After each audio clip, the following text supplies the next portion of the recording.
தற்பொழுது திரையரங்குகளில் பழைய படங்கள் மறுவெளியீடு செய்து வருகிறார்கள். அதில் அண்மையில் விஜயின் கில்லி படம் பெரிய வசூல் சாதனை படைத்துள்ளது.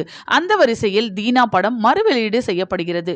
மேலும் விஷ்ணுவர்தன் இயக்கத்தில் அஜித்குமார், நயன்தாரா, நமிதா, பிரபு மற்றும் பலர் நடித்து 2007ஆம் ஆண்டில் வெளிவந்த படம் பில்லாவும் மறுவெளியீடு செய்யப்படுகிறது. நடிகர் அஜித்குமார், லைலா, சுரேஷ் கோபி நடிப்பில் 2001ஆம் ஆண்டு வெளியான படம் தீனா. AR முருகதாஸ் இயக்கத்தில் வெளியான இந்த படம் பிளாக் பஸ்டர் ஹிட் ஆனது.